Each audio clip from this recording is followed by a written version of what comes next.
Testing, testing, testing.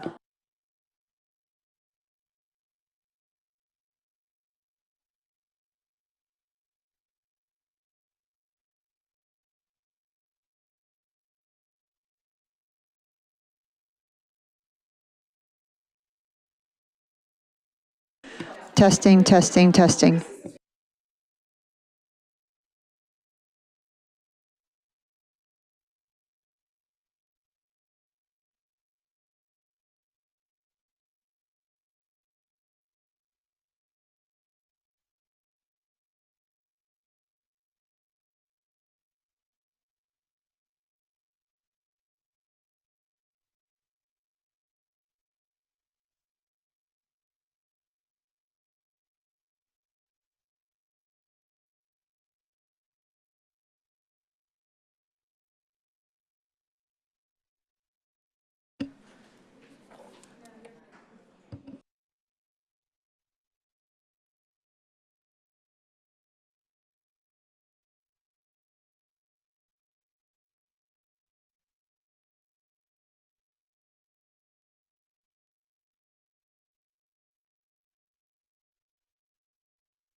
Well, I think we can call this meeting to order. It's about 2 minutes early, but what the heck? Let's go ahead. Call the meeting to order. Oh. Oh, I see Miss Flynn isn't here. We better wait. Thank you.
All right, Shannon, are you ready? We can call the meeting to order, and I've decided that today's finance meeting will begin with the Pledge of Allegiance. Judge Moore? I pledge allegiance to the flag of the United States of America and to the republic for which it stands, one nation, under God, indivisible, with liberty and justice for all.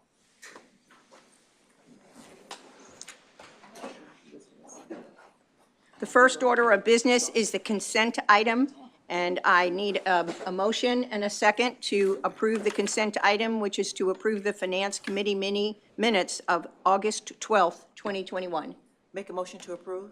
Thank you, Judge Moore. Second, all in favor? Aye. That motion carries. We move on to Section 3 of the agenda, which is the action items, and I believe the first number A is to appoint a Finance Committee chair through September 30th, 2023, and I'm turning this over to Legal Counsel Colleen Flynn. Thank you. So with our new members on the Finance Committee, Mr. McCurrick is now the board chair, so he cannot chair the Finance Committee. He's an ex officio member. So of the Finance Committee, we now need to appoint a chair. We have two members who aren't here, Chief Milliken and Mr. Ongst. I know that Chief Milliken has indicated to CEO that he would be willing to serve as chair. So we need to appoint a chair, or you need to appoint a chair, and you will need to have a motion and a second to appoint the chair for the term through September 30th, 2023. I'll make the motion that we appoint Chief Milliken as chair to the Finance Committee. Second. And we are in favor? Aye. That motion carries. Congratulations, Chief Milliken. Is he in Tallahassee this week? Yes. Okay. Item B on the action items would be to recommend approval of the FY21 Annual Comprehensive Financial Report to the board, and we'll hear it first. And Laura, I'm going to turn it over to you. Good afternoon. Thank you. Yes, we're here today to approve the Fiscal 21, 9/30/21 Annual Comprehensive Financial Report. Our bylaws require that the Finance Committee review this with the external auditors to have any questions or comments. And of course, the auditors have required communications in that regard as well. With us, we have Lauren Strope with Cherry Beckert, and she's here to give us a brief presentation.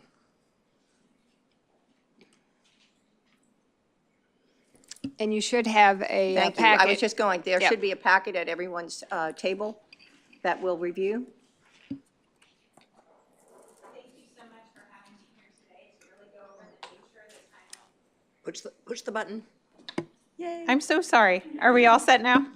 Perfect. Okay, one day I'm going to get everything right. I swear, every time I come to a podium, it's a little bit different. Well, thank you again so much for having me today to go over the nature, the timing, and the extent of the audit results related to the audit of your annual comprehensive financial report for the year ended September 30th, 2021. We, as a firm, are prepared to render our opinion, obviously contingent upon your approval. And so today I'll go over with you everything that we went through during the audit. We can go to the next slide. I'm very pleased to report that you do have an ACFR, or an Annual Comprehensive Financial Report. A lot of work goes into this. This is not just the basic financial statements that used to be produced. This has a little bit more to it and has a lot more information for the reader. You have an introductory section and a statistical section in there. And what those cover are just kind of the introductory to the report itself. It has the certificate of GFOA, Certificate of Excellence for the previous year, so you were awarded that for 2020. And what that means is management did submit the ACFR last year to the GFOA, and they actually review it and make sure that it's in line with other governments throughout the United States.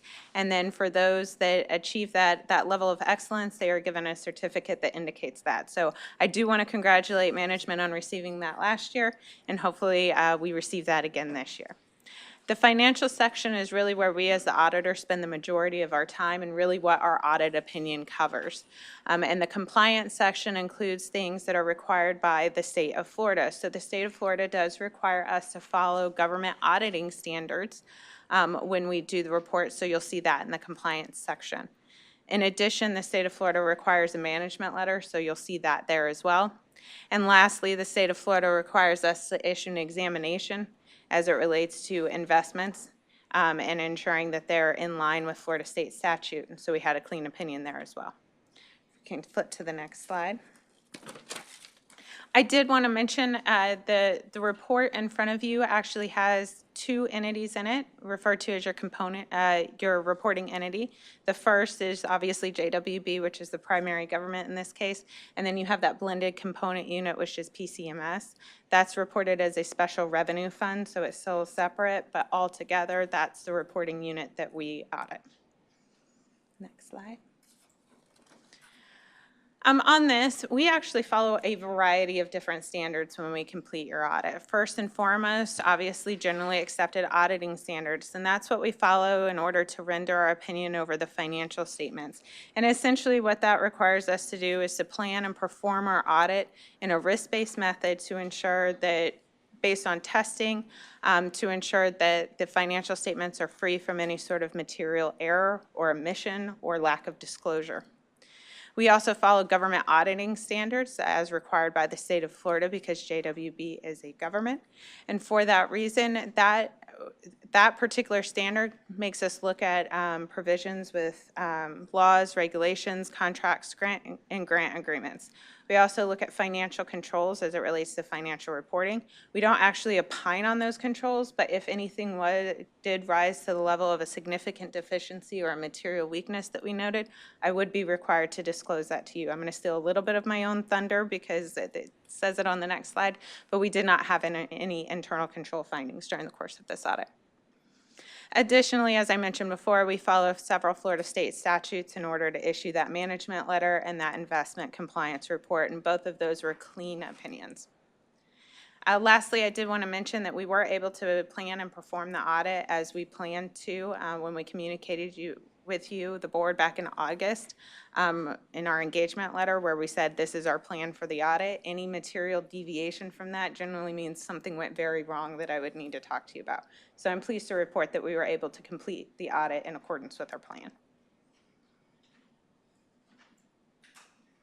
All right, so kind of the summary of all of the deliverables, even though it says anticipated, the things that we are waiting for are simply up until the report date. I do have to look at any sort of subsequent events that are happening, so we do review board minutes, we have conversations with management to ensure that there's nothing that needs to be disclosed, and I'll be getting a management representation letter at the end that basically says that everything that they told me or provided to me during the course of the audit was true to the best of their knowledge and belief. So it says anticipated, but this is what we should be issuing. The audit opinion would be an unmodified opinion. This used to be called an unqualified opinion. It's a clean opinion. It's the only kind of opinion you want, and it's the highest level of assurance that we as the external auditor can provide to you.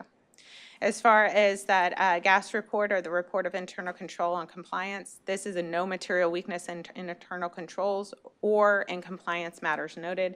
Again, that's clean, and that's the best kind that you want. The management letter is a no comment letter, meaning I was able to take the standard letter from the state issues and issue that. If I had to tailor it, it would mean that something went wrong. So this is a no comment letter, again, a clean letter. And additionally, you have an unmodified opinion over that examination with those investment policies, again, a clean report.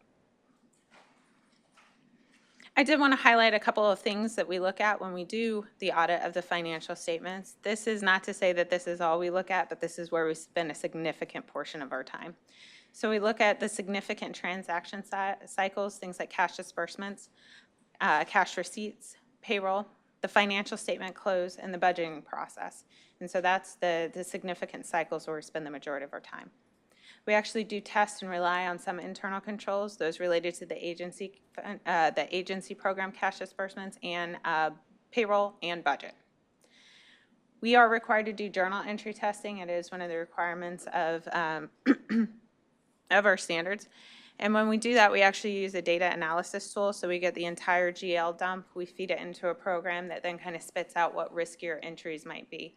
That's based on a lot of mathematical things that are way beyond my realm of comprehending. But it does pull out what it deems to be riskier journal entries. We ask management to support those journal entries, and we had no findings as it related to that. With IT controls, we do look at IT as it relates to the financial reporting system.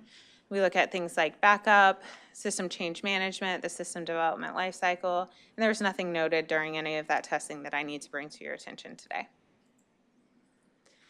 On the financial statement side of things, we do, in addition to the transaction cycles, look at actual balances. So that being cash and investments, revenue and receivable and capital assets is where we spend the most of our time on the assets and the deferred outflow side of things. On the liability, a lot of time is spent ensuring that the accounts payable is complete and accurate. Same with the accrued expenses, payroll, and then a lot of time is spent getting that pension information from the state and ensuring that that's properly reflected and that allocation is properly reflected in your financials. Additionally, we look at net position to make sure it's properly classified, that being the net investment in capital assets, and if there were any restrictions, that they would be properly reflected. As I mentioned before, we look at subsequent events through the report date, so that is something that we will actively do up until the point that we do issue. We look at any sort of commitments that you might have. We have conversations with legal and send a legal letter to ensure that anything that needs to be disclosed in the financial statements would be. We spend a significant amount of time on estimates. The financial statements in front of you are not all just hard numbers. Inherently, there's a lot of management estimate that goes into it. And we spend a significant amount of time looking into those estimates and making sure that they're fair in relation to the financial statements as a whole. The significant accounting policies regarding those estimates and how management accounts for everything is described in footnote 2 to the financial statements. There's no change or new adoption of any new accounting policies this year. Next year, I do want you to be mindful of the fact that leases will be something that impacts the financial statements. So they're essentially with GASB 87, the same thing happened in the FASB world or in the commercial world where there's not going to be operating leases anymore. Essentially, all leases will be what was formerly called capital leases. We've been working with management. The good news is you don't have a ton of operating leases, so this is not going to be a significant restatement or impact. It'll mostly change how we're calling the capital lease. So we're not going to call it a capital lease anymore. We're going to call it a lease investment asset. So it's going to change some terminology, but for the most part, you should not have a significant restatement. Additionally, we found the financial statement disclosures to be neutral, consistent, and clear, and in line with industry standard. Talked again about those estimates. So here are some of the significant ones that we spent time on. Management's allowance for any sort of doubtful account or doubtful debt. Management's estimate of the useful lives of capital assets or PP&E. Management estimate of the OPEB liability, which is based on an actuarial calculation.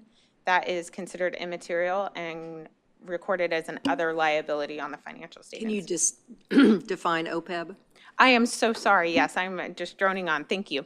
OPEB is other post-employment benefits. So that relates to any retiree who is allowed to buy into the insurance program that you have.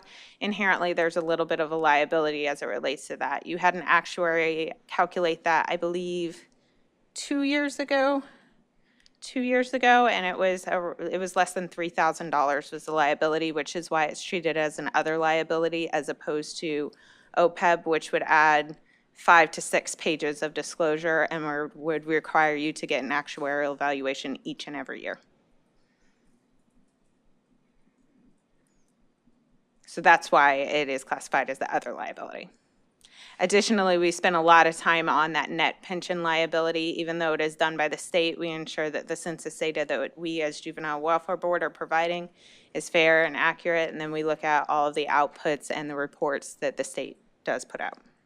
So again, we looked at all of those estimates and we found them reasonable and fair and in line, again, with industry standard and financial statements as a whole. I'm going to go back to OPEB. Yes, ma'am. Is that something new this year, or was this no, it's an every year thing? I Yes, guess ma'am. from my CEO days.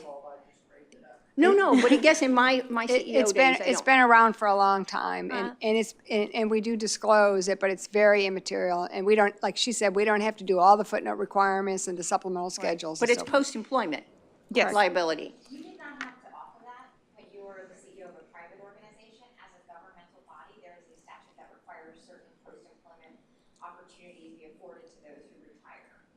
Okay, and I understand, I guess, that I understand, but it's interesting, I didn't even recall seeing this in prior financial presentations for this board. So, from my mind, and it could have been I didn't either, Susan, for what it's worth. Maybe they put it in small print. small print. Okay, thank you. I appreciated the learning moment here.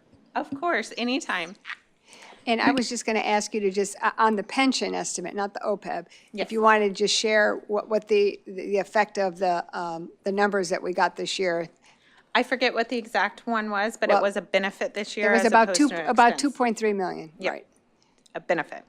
And I assume that would be because of the stock market and the investment pool? That is exactly right. More than covered the expense component. That's exactly right. backwards. So it's not that the pension plan changed or significantly reduced expenses. It's that the stock market is doing better, so all Or things as of equal. December 31st. As at least. of- As of well, as of September. As of Well, September whenever 30th. that technically, it was. was as of 6:30 because Oh, they as roll of your 6:30, Right. because they roll your report. So we recorded net pension liability, and that number has been rising to 4 million, 5 million. And so with the numbers that we got, we were surprised to see that we recorded a net pension asset, which was about $2.3 million, which reduced our liability down to $2.5 million. So we were surprised when we got the numbers. At first, we weren't sure they were correct, but Sure. Could one of the two of you kind of fill us in briefly on what the status is of the pension versus the defined contribution benefit going away for future employees? I can kind of address it. There is some discussion right now to trying to freeze the defined benefit piece of the plan. So FRS offers a defined benefit plan and an investment plan that you can choose when you become employed. And because the dollars have gotten so great that they have explored the freezing the entry level into the defined benefit plan and just allowing new hires to go into the investment plan. That was not approved when it went before the legislative group, but they're still talking about it in an effort to save dollars, if you would. The recent thing I've seen go before legislature is freezing different types of, so they're looking at it in different angles to try to help reduce the long-term cost. So we were trying to determine if originally they were going to have it effective July 1, 2022, which is when they threw this out. So we just didn't know what impact, if any, would be with us. But it's only relating to new hires. So if you're already in the plan and you've already elected to be in the defined benefit plan, you're fine. If, however, you're in the plan and you're in the investment plan, and you might want to switch over to the defined benefit plan and play catch-up, because you would have to play catch-up with some sort of cost to get into that, that might be a viable opportunity to some folks if they were to go forward with making that change. So we're watching it. We are watching that. And I don't know if your other clients are looking They at are that as well. actively monitoring it. I mean, it hasn't been since, what was it, June 30th of 2011, when they kind of changed a lot of the things that, a lot of the folks coming in, they haven't had any huge changes like this. So I know it's a big issue up there right now, and everybody's talking about it and just kind of playing wait and see to see what the state does. Right.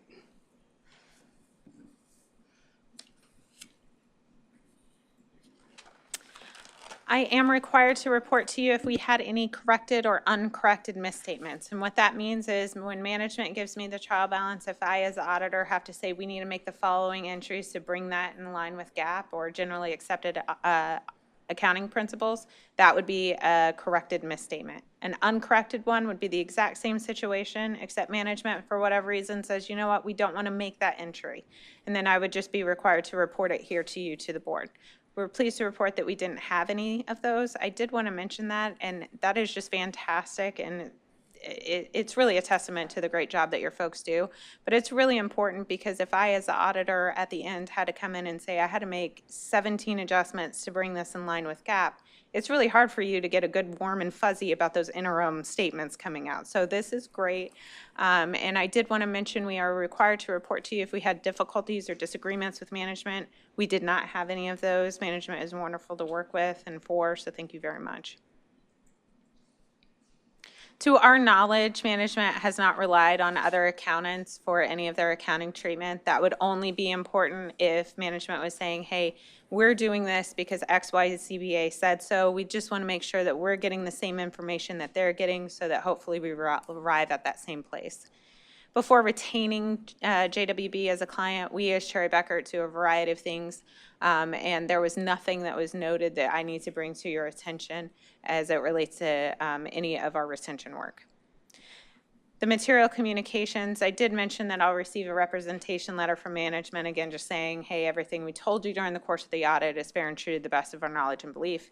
And we do, in the compliance section, have that management letter that's required by the rules of the Auditor General.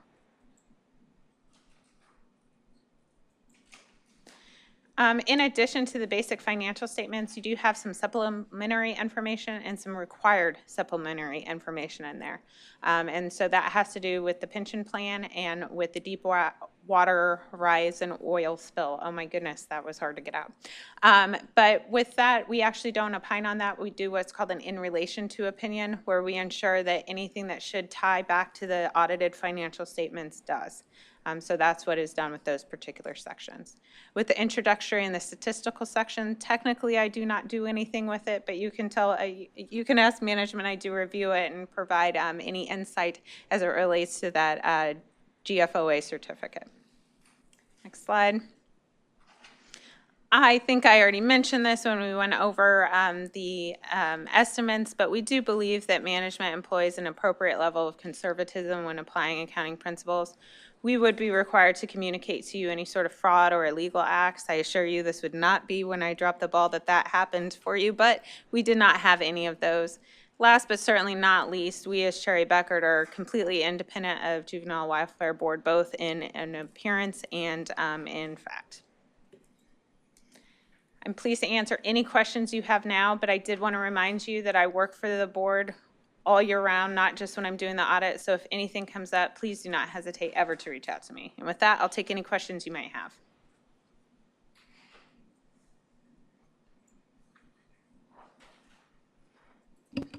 Hearing no questions, I think it was a very fine financial report. Thank you to Laura and her team. Thank you. Hard work all year long. I think particularly no adjustments, I think that's huge. And I do understand that that's a big deal, not to have any adjustments at audit time. So at this point, do we call for a motion? A motion to make a recommendation that the board accept that. And then I believe they wanted We to need a excuse motion and a management for second. discussion. I believe that Oh. the auditors would probably want to excuse management for discussion. Could be after this motion. It could be. Whatever Okay. you guys would prefer to do. You want the discussion before they accept it, or? It's entirely up to the board if they want to have the discussion. It is not required, but I am happy to do so. Let's go ahead and call for the vote and accept, and then we'll do a very brief management session, executive session. That's Okay? perfect. All right. I'll make the motion that we accept the audit report as presented. And a second, and all in favor? Aye. Okay, then I will excuse staff, and we'll have a very brief executive session. Stay close. Don't expect it to be too long.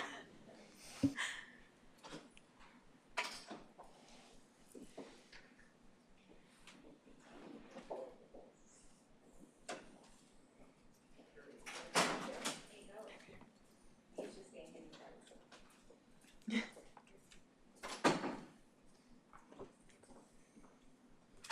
guess my question would be, because it's not being taped, I don't think I need to have the microphones on. So, I'll walk this way. yeah, and I wanted to relay, Beth encouraged it. And I can recall in my CEO days that a very high-performing CEO in a high-performing agency would do this, only because it's the right thing to do in good times and in bad.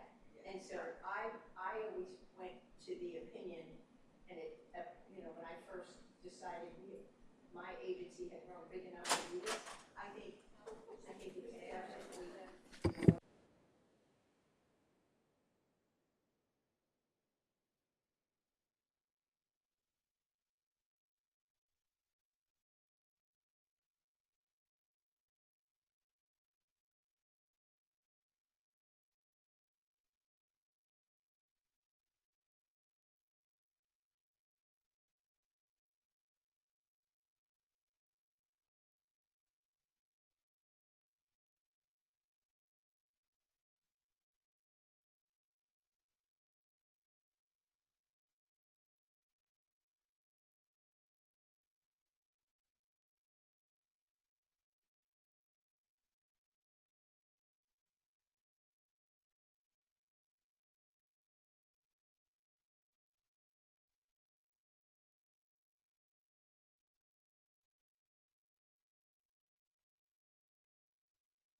So is that something that we can spend, or we need to kind of figure out what appropriate categories they are? There are, just to simplify life going forward? Yeah.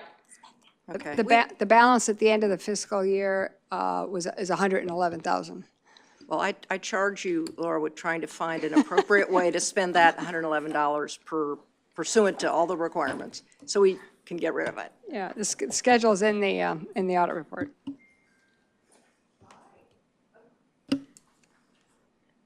Okay. I think we're done. We have a vote. We have a vote of confidence, and very, very thankful to the staff. Good work. And we can move on to section 4 of our agenda. Thanks, Lauren. Thank you. Now, Lauren, will you come back to our board meeting then? No. I realize this was preliminary just for the finance, but you'll be back at the next board meeting. Thank you so much. It'll be a shortened presentation. Right. Thank you. All right. Well, then we're moving on to section 4 of the discussion. And A is our monthly financial and investment report for December and January. Laura? Thank you. Back to you. Thank you. So you have included in your packet monthly statements for both December and January, and I'm just going to try to focus on the January since they're the most recent. And I'm looking at the balance sheet, which is on my page 4 of that particular month, and I just wanted to highlight a few things. So looking at our cash and investments at the end of January, we've got $102 million under investment. And to put that in perspective, the audit report, which we just approved as of September 30, we had $54 million in investments at September 30. And that's because we get all of our revenues and all of our money in from the property tax money. So as of January 31, we've got about $100 million of cash and investments. The pension liability number, when you compare that with the prior year, it was reduced from $5.1 million to $2.1, which is what we talked about earlier as a part of the audit. There was that net pension benefit asset that we recorded. And then looking down at your unassigned fund balance, as of January 31, the unassigned balance is $25 million. So our excess between your revenues and expenditures for this through this period, and keep in mind we're looking at 4 months. So we're at 4 months, October 1 through January 31. So our excess is at $58 million versus $53 million. And the reason the excess is so high is because our income statement, or our statement of activities, is on a modified cash basis, which means we've recognized or we've put all the revenues in for the property tax money. So we've booked about $79 million or $80 million, but on the expense side, we expense, monthly as we pay the reimbursements and so forth. So just trying to compare the prior year and this year, we're pretty similar to what it was in the prior year. So if you want to look at the statement of activities, I'll just point out a few things where we are percentage-wise. So like I said earlier on the revenue side, our revenues year-to-date are $75.8 million, which a year ago it was $70.1. So it's up from the prior year, which represents about close to 89–90% of our budget for the properties. On the expense side, 4 months would be about 33%, if you would. And on our family and children and family programs, we have spent $13.05 million compared to $12.8 a year ago. So the difference between last year and this year at this time is only about $170,000. Keep in mind that the expenses are about a month off. So this is only picking up 3 months of activity, not 4 months, because the reimbursement requests don't come in until the subsequent month. So even though this is January 31, we haven't gotten the request for January yet. So it's kind of a month off and so forth. But what we did on the budget side and what Lynn did is I had her go back, and we've been doing this now about a year now. So on the expense side, instead of just taking your annual expense and divide it by 12, which is what we used to do to compare, she's doing an average of 3 years actual expense, so we can get a better idea on where we're looking at from a budget actual on the expense side. I think it's much more reasonable. But again, the revenue side, we've picked it all up. So our statements kind of look like we're making all this money, but it's just because we haven't spent spend the money going through the summer months and through the rest of the year. So looking at year-to-date budget, our budget was we have revenues over expenditures of 55, and we're at 58. So we're about 3 million over what we had anticipated from the budget standpoint. So I think that's pretty reasonable. The other thing I wanted to point out in this report is on the last page, which is our investment report. And I know we've got some investment folks coming to speak with us a little bit later today. So again, this is January 31, saying that we've got $101 million under investments. We are showing the breakdown between what's in the pool and what's in the savings and so forth. So at this particular time, January 31, we're at 63.5% in our pools, and we're at 36.5% in the savings, the demand accounts, and the CDs. Now, our policy is not to have more than 75% in the pools. There are several months that we have been over that, and it's technically a non-compliance, and we'll talk about that. But the reason I point this out is we're showing that we have 63.5% invested, but that's because I have 34 million sitting over in a money market account earning like nothing. So I just kind of point that out, that even though we're in compliance technically, because we're under the 75% threshold, we could be earning more funds with those money and being prudent with that. Now keep in mind, we don't budget a huge amount of investment earnings to pay our bills or as a part of our operating expenses like some other governments do. I mean, they have a whole investment team and department. I mean, and that's what their job is, to invest, so they can get a good rate of return, because that's part of their budget that they work with. That hasn't been the history here at JWB, because JWB would always get their money up front, so to speak, from the property appraiser taxes, and then you would spend it through the summer and through the end of the year, and then you would kind of start all over again. So I just wanted to point out those few items relative to the 2 monthly financial statements, and if you have any questions, I'd be glad to answer those.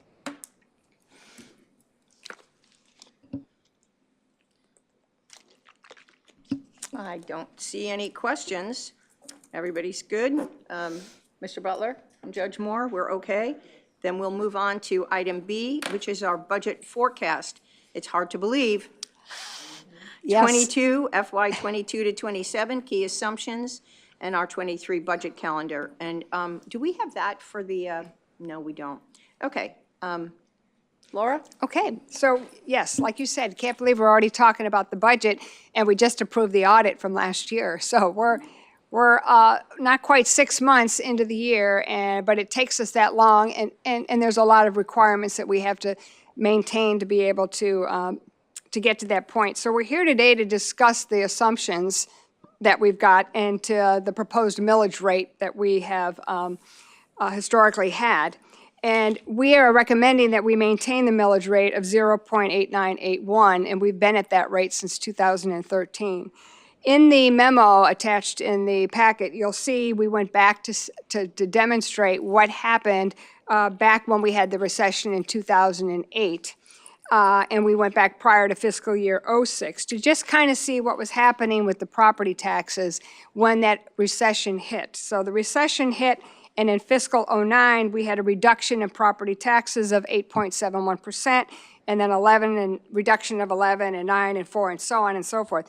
And in that regard, we did modify the millage rate. So you can see the history here that we dropped the millage rate to 0.7963, and then we dropped it again, and then we dropped it, and then we raised it, and then we raised it, and so forth. So what that did with your program budget, obviously, if you're dropping millage, then you're getting less revenues, and you have to cut back on programs. So in fiscal 10, or actually fiscal 9, the program budget dropped from 54 million to 51, and then it dropped again to 46, and then eventually made its way back up when we did increase the millage. So we just show that to you just to kind of give you a little bit of history of what we had. But when we prepared the scenarios, and we're calling them most likely and worst case scenario, and I'll talk about the worst case scenario first. So the worst case scenario is looking at the millage rate with some sort of reduction. We didn't want to use the same reduction that had occurred with the county back in the 2008, but we did use decreases in the millage rate. The county has not come out yet with what their projections are. Normally, they would come out with that in February, and they've told us that they're not going to be coming out with those numbers probably until sometime in May. So we're kind of limited at trying to take a stab, if you would, at the crystal ball. But in using some reasonable reductions in the property values and keeping some other areas stable, meaning not going out for new procurements and not, adding a lot more money relative to capital RFA, this demonstrates that by the time we get to fiscal 26, we will have run out of reserves, and we would have had to, at that time, cut back or reduce programs and/or cut back and reduce our resources, our staff resources. So all we're trying to do here is just kind of play, Houdini, if you would, and try to figure out, but there's still a lot of uncertainties relative to this. We have also factored in cost of living increases. That was another number that was kind of difficult for us to take a stab at. We've used an 8% COLA, but we've recently learned that that number in Tampa Bay is now at 9.1%. So we used 8% going into fiscal 23. In the worst case scenario, we just dropped that back to 3. But in the most likely scenario, we tapered it somewhat. We dropped it from 8% to 7%, and then we went with the 3% throughout the years. So going then now looking at the most likely scenario, this one is factoring in some of the real activities that we are anticipating or that we're planning for. So, for example, we have factored in the administrative line 5 FTEs to help cover the new programs, the workforce stabilization, the LOIs, and so forth. We think 5 additional staff would help in that regard, and right now we're looking at a program consultant, a program evaluator, a financial analyst, a procurement person, and somebody in the IT area. By adding those 5 FTEs, we're still within our administrative cap of 10% that comes in around 7.28. And if we're full throttle, and if we are rolling out these programs that we have designed in our strategic plan, we would need to add another 4 FTEs in fiscal 24.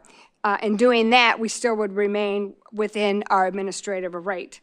So on our program continuation, the way that line works is you take the programs that you funded in the prior year and you take the new programs for future programming, and that rolls into the continuation as well as the COLAs.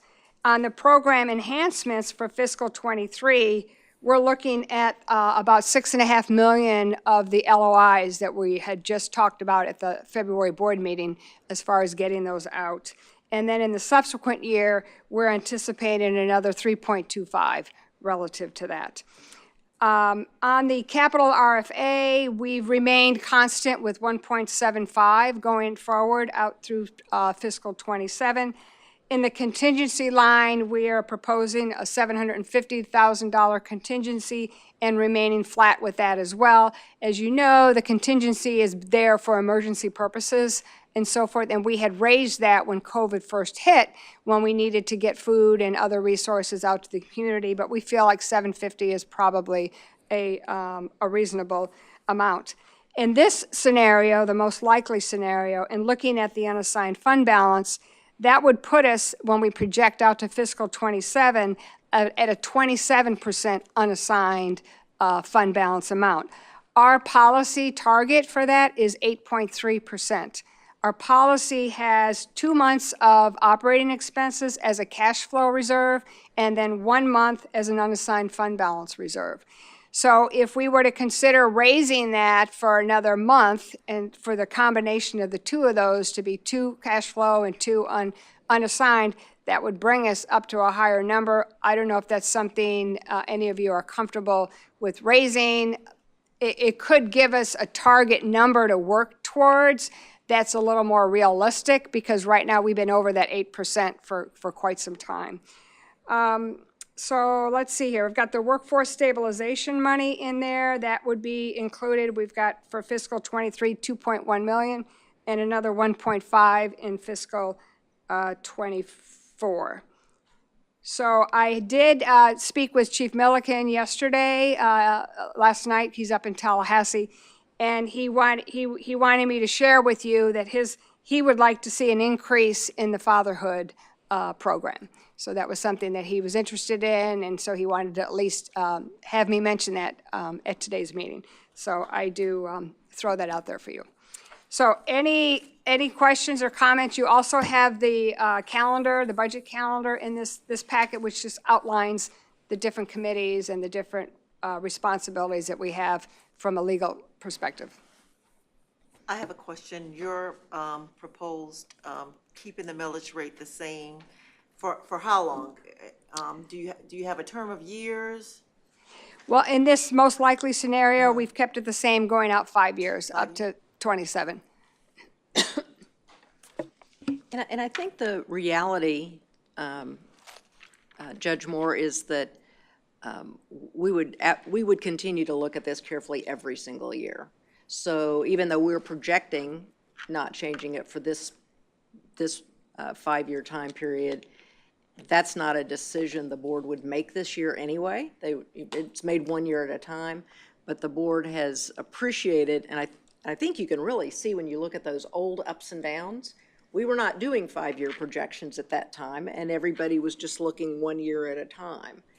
And even though it starts to get iffier and, less concrete, the further out we look, we were trying to do, our dead honest best at what we thought was most likely, given the strategic plan that this board approved and implementing it, and then sort of a worst case, and all kinds of projections and assumptions in that worst case could be quibbled with.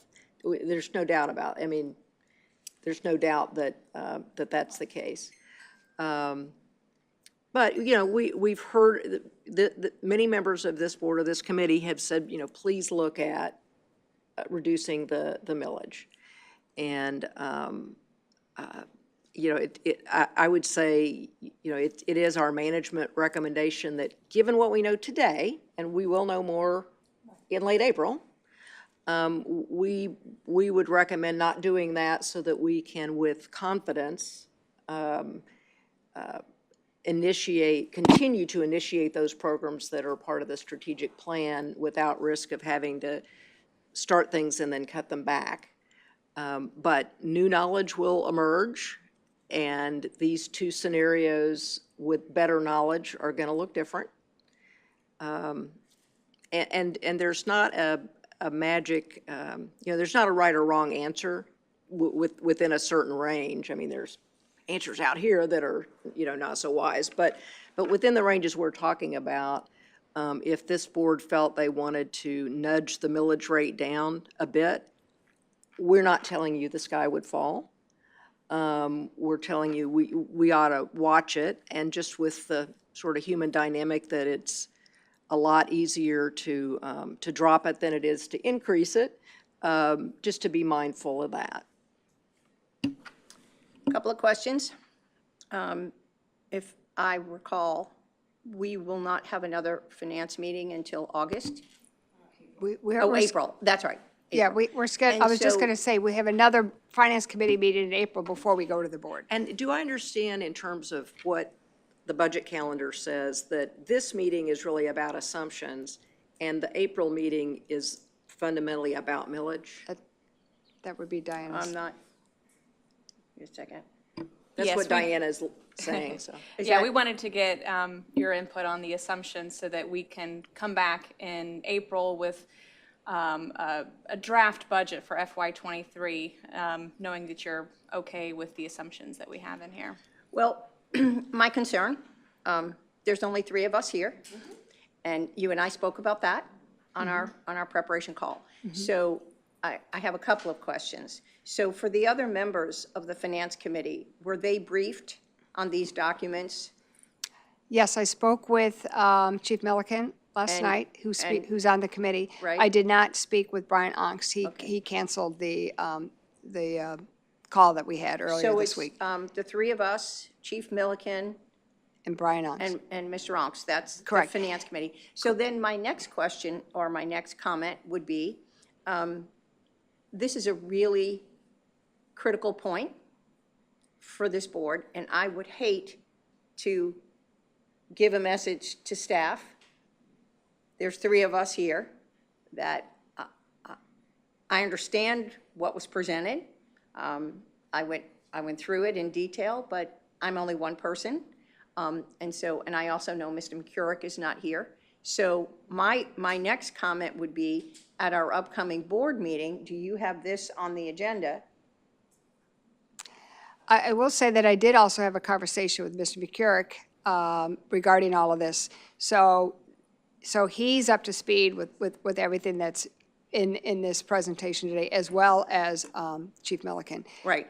So because my recall of the final budget approval was lots of conversation about the millage rate, I believe it requires, and only because I'm sitting here in the lead position today, I think it requires a little bit more attention before staff goes too far down the path of feeling confident that we should at least have this presentation with the full board, and just to put it out there, and just to have it.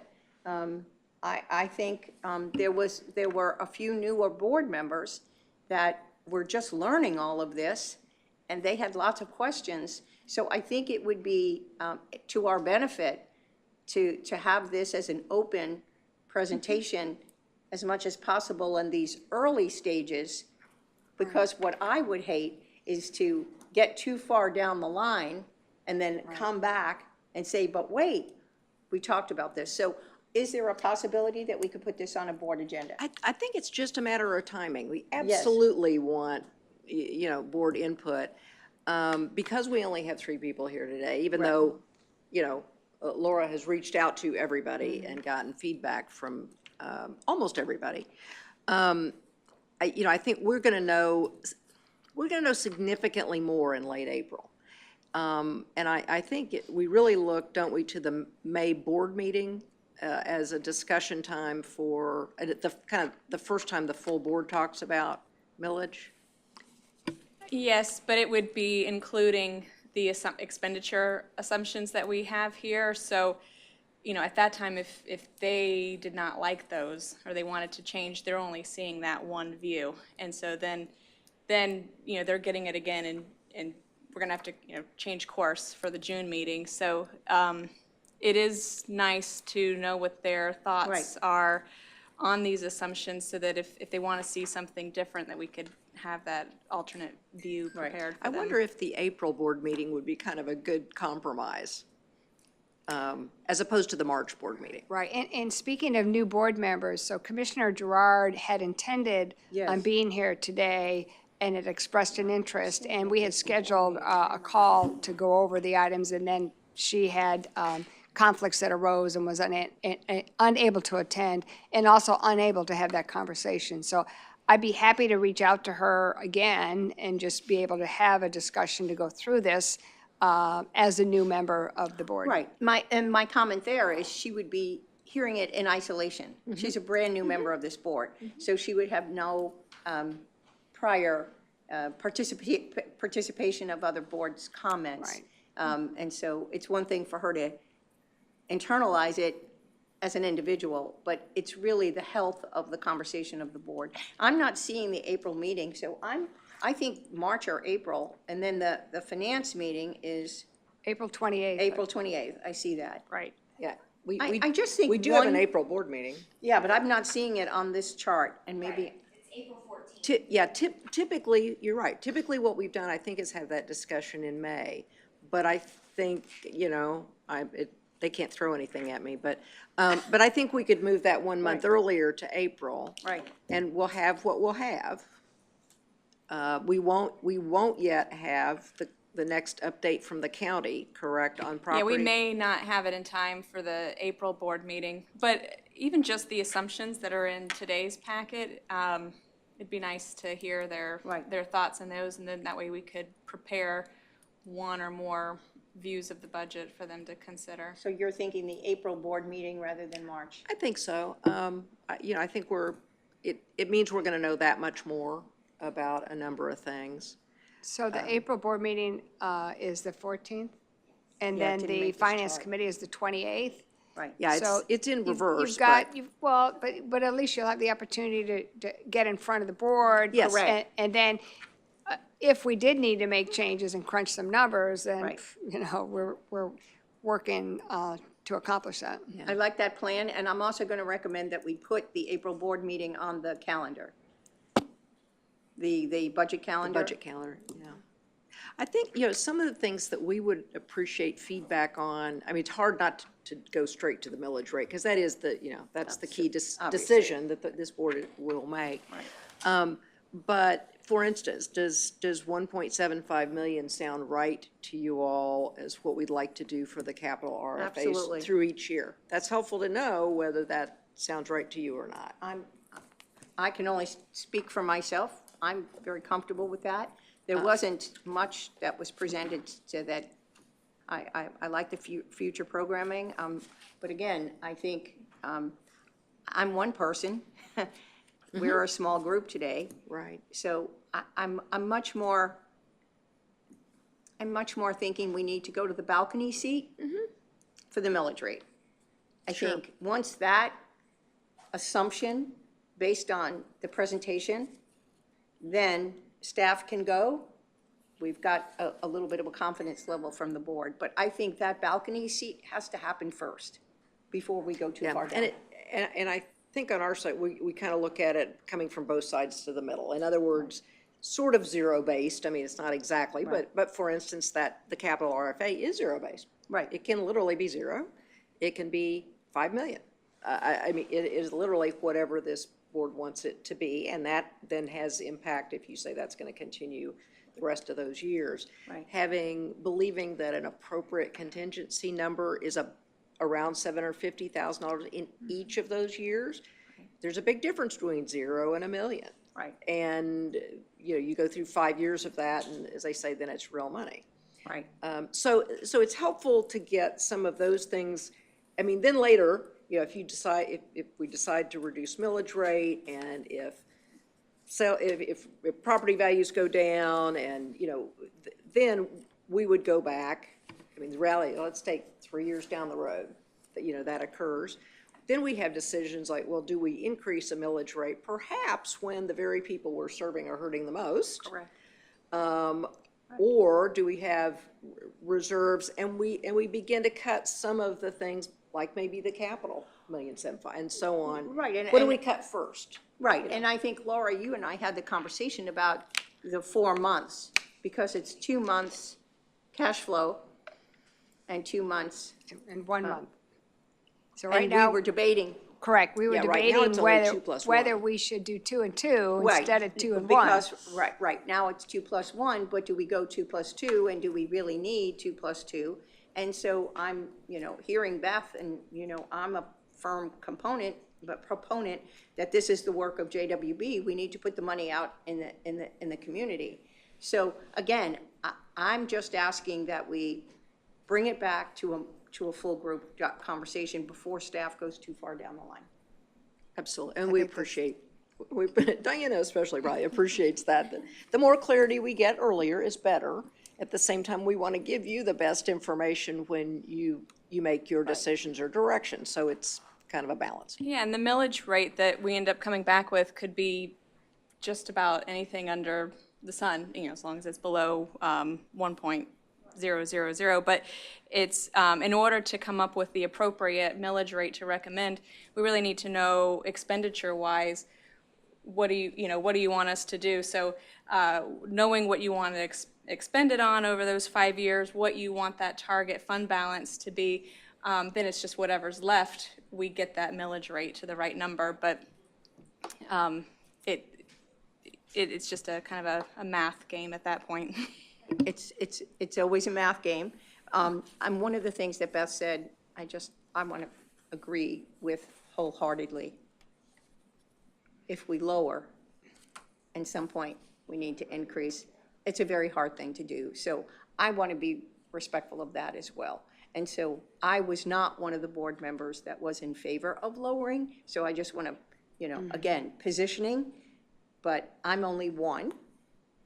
And so I just want to be respectful of the board, but that point needs to be made as well. Because if we lower, okay, but then at some point, do we have to position ourselves to increase that millage rate?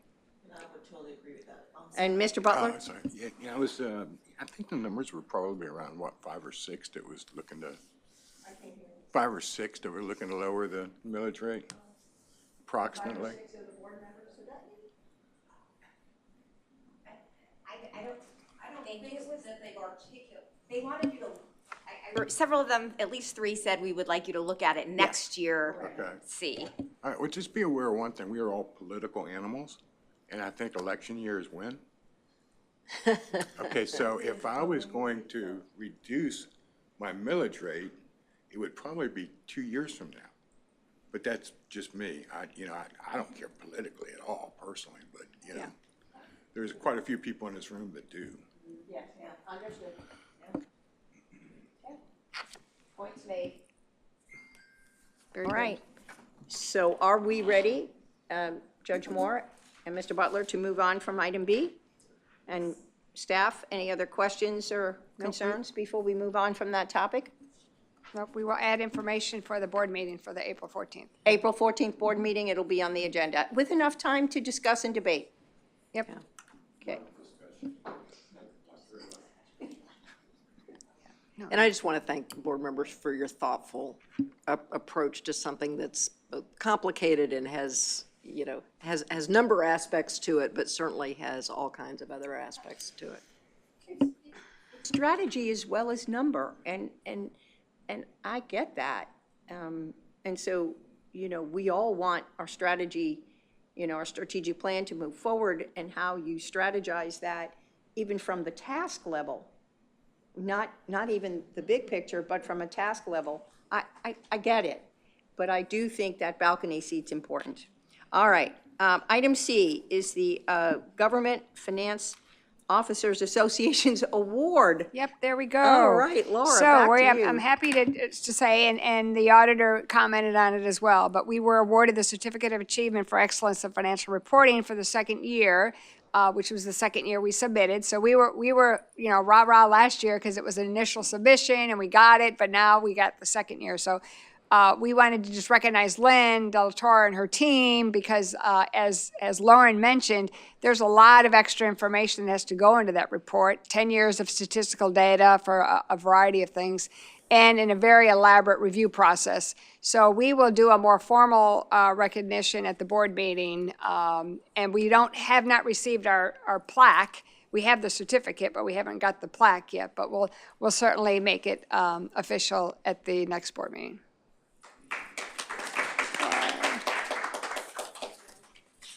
It's a significant achievement, and to get it the 2 years in a row, I think, applaud, yes, and recognition at the next board meeting, very important. Excellent.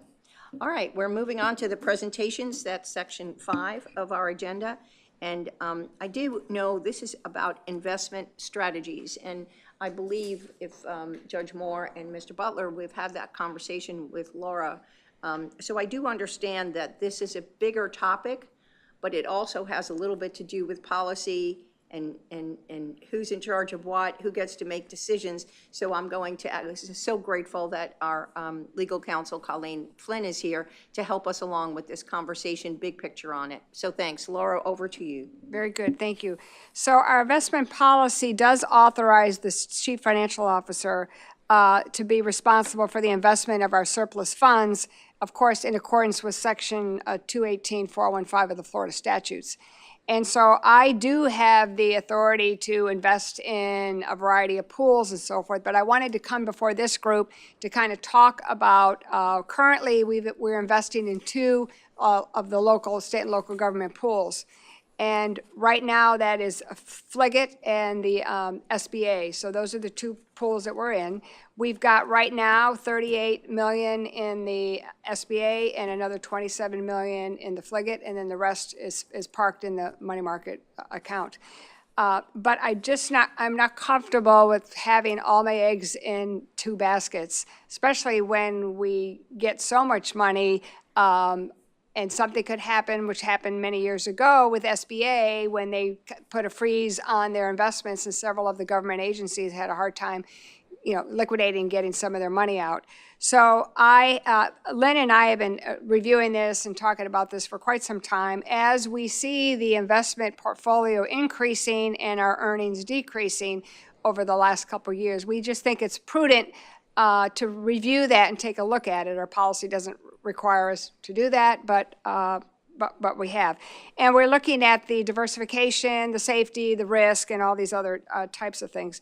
So we've met with two financial advisor groups, and they're both here with us today to give us a brief presentation. The first one we have is from Water Walker, which is the Florida Fixed Income Trust. And so they'll be providing us with some thoughts and a little bit about their company and about what they might be ready to recommend. I did inform both of these folks that we want our funds in liquid. I mean, we don't want to have an investment portfolio that Lynn and I have to deal with buying and selling and so forth. We just want everything to be liquid, because even though it's parked there for an extended period of time, we want to be able to have that ability. And then the other thing is to talk about maybe consideration of increasing the max on the investments that we can put in the investment pools. And so I think we've got with us, I'll let you go to the podium. We've got Ken Couch, and then we've got Brent Wirtz as well. Okay. All right. Well, good afternoon, everybody. And when I present to boards or councils like this, I always ask, do you want the long version or the short version? So, but we'll make sure that as we go through our presentation, we're not going to go through every bullet point, but we want to hit some of the highlights as we go through this. I am Ken Couch. I'm the National Director for Water Walker Investments for our client advisory services. And this is Brent Wirtz, who's a managing partner, founding partner of the firm as well. So we're honored to be here today, and congratulations on your GFOA award as well. That is a big deal. As we work with cities, counties, and special districts across Texas and Florida, that is a big deal for folks to receive that. So congratulations on that. So we'll just go to the first slide is just a basic introduction of who we are and how we've grown our firm. And what I always like to say on this page, particularly when we meet with folks, is we're not a broker-dealer. We're not a bank. We are an independent asset management firm. So that means whatever advice or whatever products or services we bring to our clients, there's no ulterior motive in that. And I always like to say, too, I'm not a commission guy, nor is Brent. So when we're making those recommendations, it is truly independent advice that we're bringing to our clients. You can see our asset growth over the last, 10 years, and since then, as of the end of this last year, we were pushing $10 billion. Probably safe to say after the end of this month, we'll be over that $10 billion mark.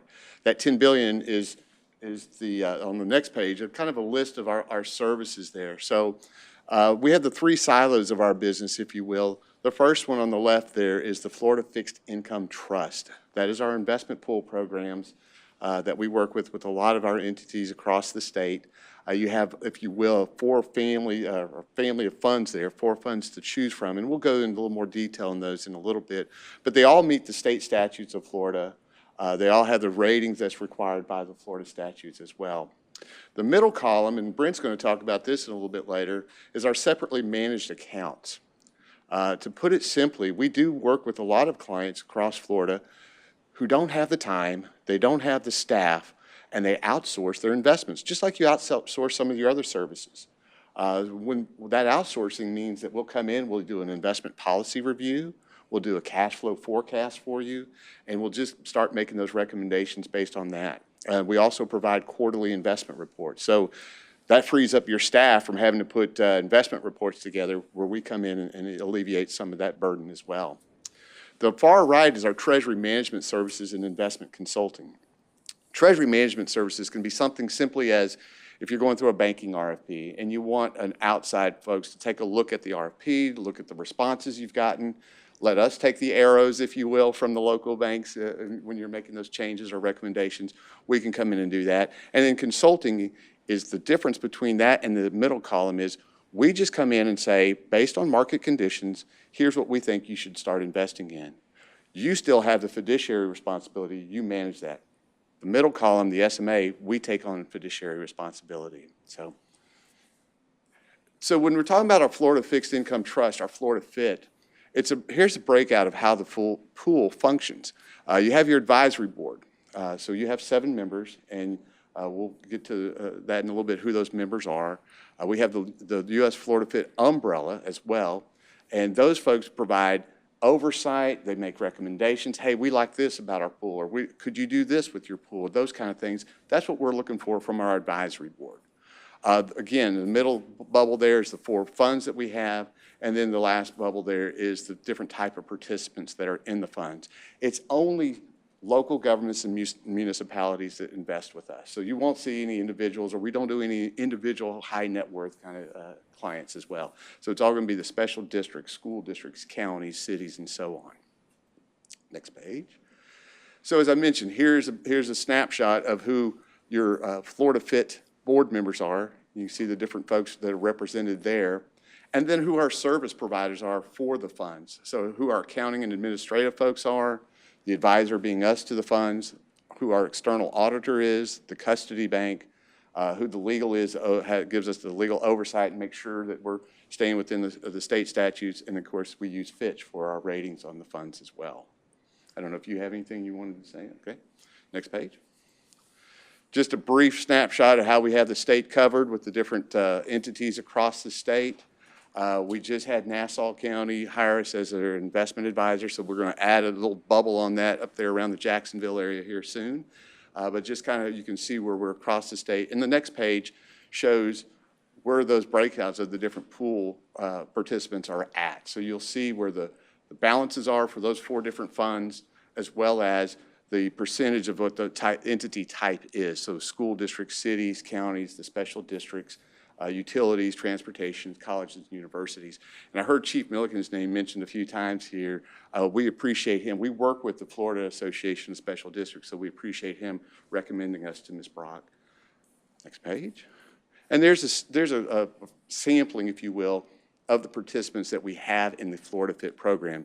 You see your schools, the cities, counties, special districts, as I mentioned, the utilities, colleges, and an insurance trust as well. So there's a small sampling, but it gives you a feel of how we're kind of across the state here in Florida.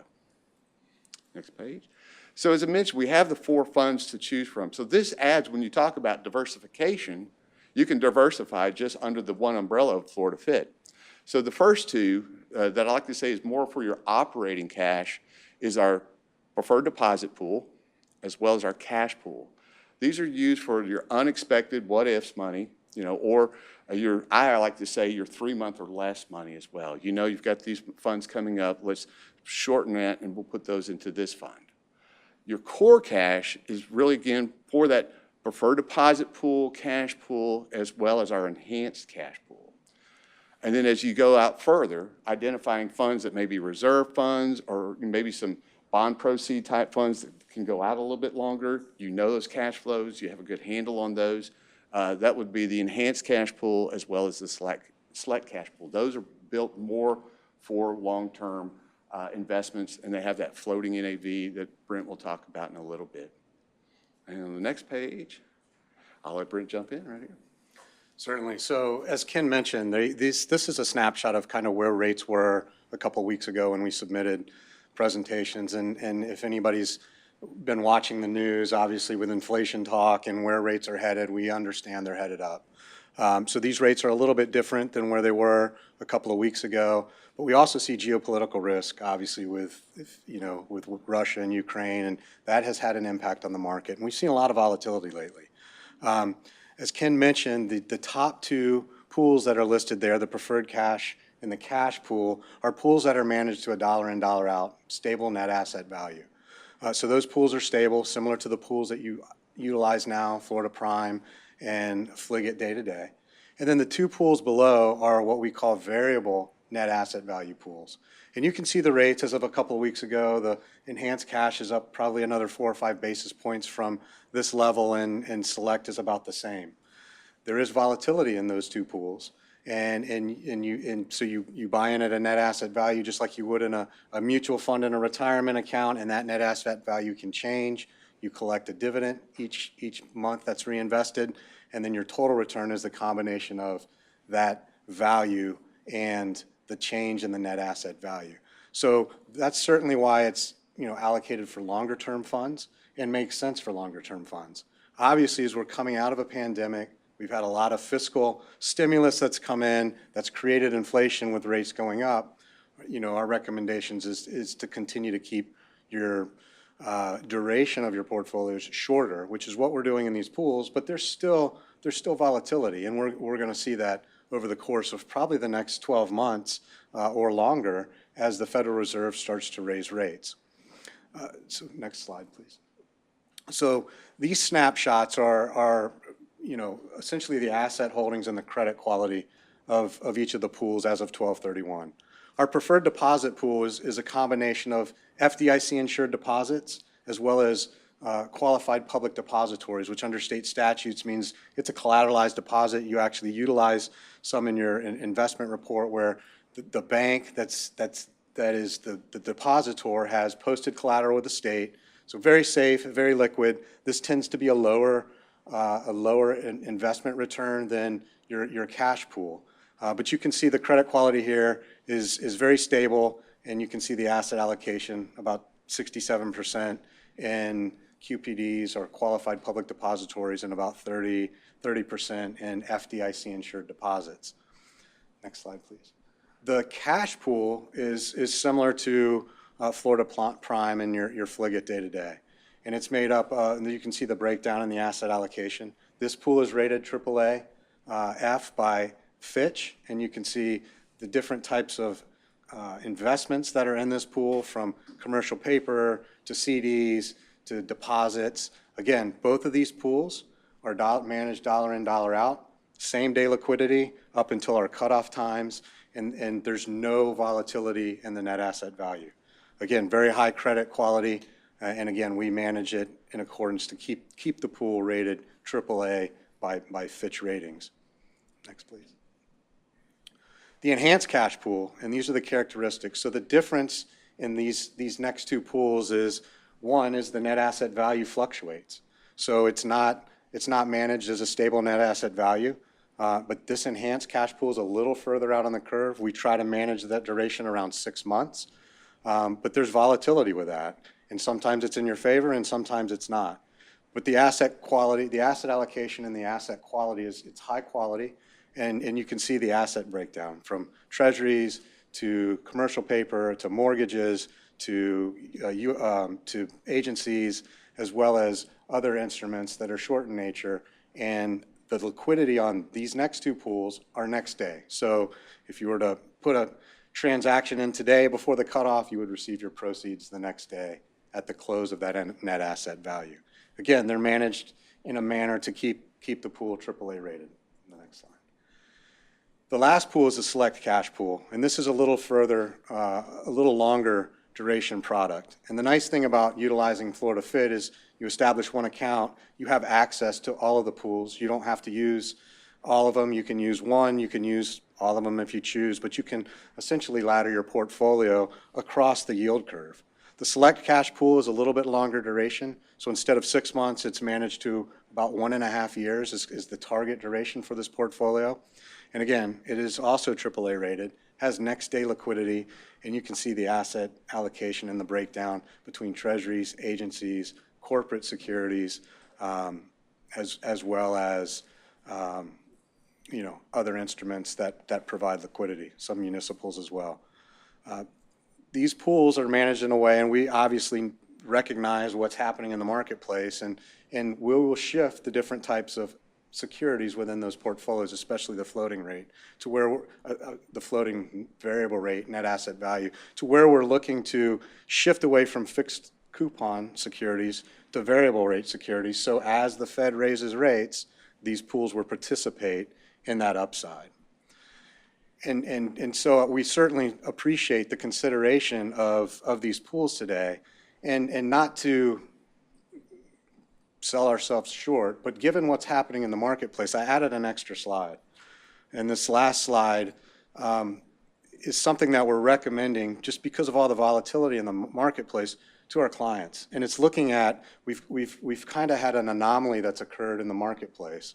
And we looked at your investment policy statement, and U.S. Treasury securities are permitted investment up to 75%. And I spoke with Ms. Brock about the amount, and we just looked at that reserve that was discussed earlier. We took $50 million and we laddered it out based on Treasury bills over a 12-month period as well as through the fiscal year end of 9/30.